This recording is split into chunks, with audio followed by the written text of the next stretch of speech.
ఈ పోరాటంలో న్యాయం ఉన్నదని చెప్పి కమిషన్లు ఒప్పుకున్నాయి. మీ ముందు చూపెట్టే ఒక కమిషన్ నేను పుట్టక ముందు వచ్చింది. 65లో జూన్లో వచ్చింది రిపోర్ట్. నేను 65 జూలైలో పుట్టాను. ఇది లోకూరు కమిటీ. మనం అందరం చూడలేదు లాల్ బహదూర్ శాస్త్రి ప్రధానమంత్రిని.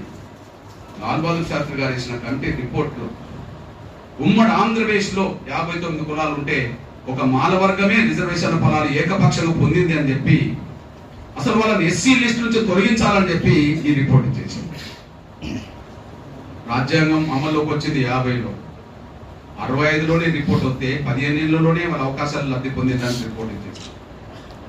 స్వాతంత్రం రాకముందే వాళ్ళు లబ్ధిదారులు అనే విషయం చరిత్ర సాక్ష్యంగా ఉన్నారు. 65 తర్వాత 94 వచ్చేటప్పటికి ఈ రిపోర్ట్ అమలు చేయమని ఎవరు అడగలేదు. 65లోనే వాళ్ళను ఎస్సీ లిస్ట్ నుంచి తొలగిస్తేనే కరెక్ట్ కదా అని చెప్పి ఇది వచ్చేసింది. అంటే డెవలప్ అయిన వర్గంలో మాల వర్గమే ఉండదని చెప్పేసింది. 59 కులాల్లో మన మాలల పేరు ఎందుకు రాసింది? డెవలప్ అయిన వర్గంలో మేము వచ్చి ఉద్యోగం నడిపితే ఒక కాదు కదా, మేము పుట్టక ముందు వచ్చిన రిపోర్ట్ కదా. నంబర్ 1. పోనీ ఉద్యమం వచ్చినాక 94 తర్వాత 95, 96 వచ్చినప్పటికీ ఉద్యమం బలంగా ముందుకొచ్చిన సమయంలో అప్పుడు చంద్రబాబు నాయుడు గారు కూడా ఒక రామచంద్రరాజు కమిషన్ చేశారు. నేను పుట్టక ముందు రిపోర్ట్లో ఏ అన్యాయం జరుగుతూ వచ్చిందో ఎంఆర్పిసి ఉద్యమం మొదలైన తర్వాత వచ్చిన కమిషన్ రిపోర్ట్ కూడా అదే అన్యాయం జరిగింది. 50 నుంచి 65 వరకు రిపోర్ట్ రాసింది లోకూరు కమిటీ. 65 నుంచి 95 వరకు రిపోర్ట్ రాసింది రామచంద్రరాజు కమిషన్. అన్యాయం జరుగుతూనే ఉన్నది. 15% రిజర్వేషన్లో ఉమ్మడి ఆంధ్రప్రదేశ్ లో కానీ తెలంగాణ రాష్ట్రంలో కానీ సింగిల్ క్యాస్ట్ గా అత్యధిక జనసంఖ్య గల వాళ్ళు మాదిగలని చెప్పి గణాంక లెక్కలిచ్చింది రామచంద్రరాజు కమిషన్. అత్యధిక సంఖ్యలో జనం ఉన్న అవకాశాలు మాత్రం పొందలేకపోయినని, 15% రిజర్వేషన్లో అరకొరగా పొందింది వీళ్ళు 2%, 12-13% రిజర్వేషన్ ఫలాలు మాలలే పొందిందని చెప్పి విద్య, ఉద్యోగ, సంక్షేమ, రాజకీయ రంగాల్లో జరిగిన అన్యాయమంతా లెక్కలు కట్టి చెప్పేసింది.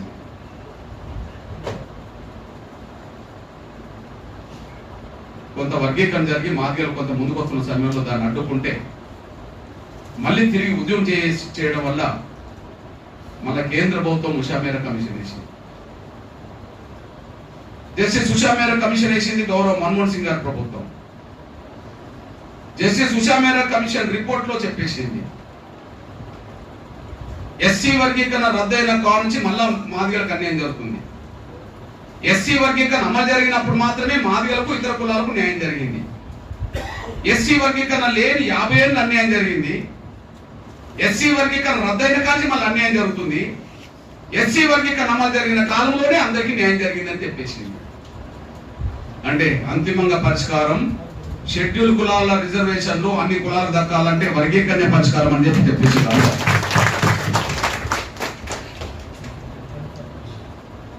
అంటే కమిషన్ల రిపోర్టును వాళ్ళు లెక్క చేస్తలేరు. మనకంటే ముందు చదువుకున్న వాళ్ళు, ఉద్యోగాలు చేసే వాళ్ళు, ఎదిగిన వాళ్ళు కనీసం తోటి వాడి అవకాశాలు కూడా అందకుండా చేయడానికి కుట్ర చేస్తున్నారు. డాక్టర్ బాబాసాహెబ్ అంబేద్కర్ గురించి గొప్పగా మాట్లాడే వాళ్ళు డాక్టర్ బాబాసాహెబ్ అంబేద్కర్ చెప్పిన దాంట్లోనే ఉన్నారు. షెడ్యూల్ కులాలకు సంబంధించిన రిజర్వేషన్లు ఏమీ కూడా షెడ్యూల్ కులాలకు సంబంధించిన రిజర్వేషన్లు ఏ ఒక్క కులం తమ జనాభా కంటే మించిపోతుంది అని చెప్పేసి అది ఉద్యోగాలు కానీ విద్యా అవకాశాలు కానీ ఏ అల్పసంఖ్యాక వర్గం కూడా దళితుల్లో దాని జనాభా కంటే మించిన ప్రాతినిధ్యాన్ని పొందకూడదని చెప్పేసి విద్య, రాజకీయ, ఉద్యోగ అవకాశాల్లో జనాభా కంటే మించి పొందొద్దు ఏ కులమైనా. కానీ అన్ని కులాలకు న్యాయం జరిగే విధంగా సమానంగా పంచుకోవాలని చెప్పి ఇందులో స్పష్టంగా ఉన్నది. పంచుకోవాలి, వర్గీకరణ చేసుకోవాలని చెప్పి ఇందులో ఉంటుంది.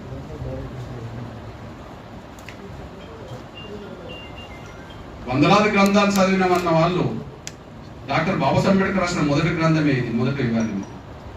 అది చదువుకోరు. సామాజిక న్యాయానికి వర్తింపజేసి ఏది వాళ్ళకు వర్తించదు, చదవాలని ఉండదు. పోసుకోవడానికి ఏదన్నా లైసెన్స్ ఎక్కడన్నా కనిపిస్తుందా దాని గురించి ఆలోచిస్తుంటారు. లైసెన్స్ ఎక్కడ ఉండాలండి, రెండో విషయం, ఇప్పుడు మీరు చూస్తున్నారు ఎంఆర్పిఎస్ ఉద్యమం మొదలైన కాంచి ఈనాటి వరకు 30 ఏళ్లలో ఎంఆర్పిఎస్ ఉద్యమానికి నాడు ఎంత మద్దతు ఉన్నదో ఆ మద్దతు సమాజంలో మరింత పెరుగుతున్నదే తప్ప తగ్గట్లేదు. ఎంఆర్పిఎస్ ఉద్యమానికి నాడు 94లో మద్దతు ఉన్నదో 2025లో కూడా అదే మద్దతు పెరుగుతున్నది, తగ్గట్లేదు. ఈ వేదిక సాక్ష్యం, మాట్లాడిన పెద్దలు సాక్ష్యం. ఇక్కడ ఎస్సీ పెద్దలు మాట్లాడింది మాదిగలుగా, ఉద్యమం చేసే వాళ్ళుగా, ఎస్టీ సోదరులు మాట్లాడింది, బీసీ మాట్లాడింది, మైనార్టీ మాట్లాడింది, ఓసీ మాట్లాడింది. సమస్త సమాజం అండగా నిలబడ్డది. ఈ 30 ఏళ్లలో అన్ని సామాజిక వర్గాలు ఎంఆర్పిఎస్ అండగా నిలబడ్డాయి. ఇప్పుడు ఒకనాడు మాలల ఎన్నుకున్నా అని చెప్పబడుతున్న నేత కానీ, మాలలకు మేము కొంత దగ్గర అని చెప్పబడుతున్న ఒలియాదాస్ సార్, మాలలకు కొంత దగ్గరమని చెప్పబడుతున్న కొన్ని కులాలు ఇవాళ మేము మాలలతో కలిసి ఉండే ప్రసక్తి లేదు, మేము వర్గీకరణ కావాలని మళ్ళీ వాళ్ళు మాట్లాడుతున్నారు. మాదిగకు అలయన్స్ గా దగ్గర ఉండబడే కులాలు ఎట్లా వర్గీకరణ కోరుకుంటున్నాయి? మాదిగలకు కొద్దిగా దగ్గర ఉన్న కులాలు అనబడుతున్న కులాలన్నీ మొదటి నుంచి వర్గీకరణ కోరుకుంటున్నాయి. కానీ మాలలు చేసే దుష్పాచారం వల్ల గతంలో వాళ్ళు వెనుక కొన్ని కులాలు నిలబడ్డ ప్రయత్నం చేయకపోయారు. కానీ ఇప్పుడు 30 ఏళ్ల తర్వాత జరిగిన పరిణామం ఏంటంటే, మేము మాలలతో కలిసి ఉన్న వాళ్ళ స్వార్థపరులు, మాకు కూడా న్యాయం జరగాలంటే వర్గీకరణ జరగాలని వాళ్ళు అంటారు. ఆనాటితో పోల్చుకుంటే ఈనాటి వరకు వచ్చినప్పటికీ వాళ్ళు ఒంటరి వాళ్ళు అయిపోయింది పూర్తిగా. సమస్త సమాజం 59 కులాల్లో ఒక్క మాలలో కొంతమంది స్వార్థపరులు తప్ప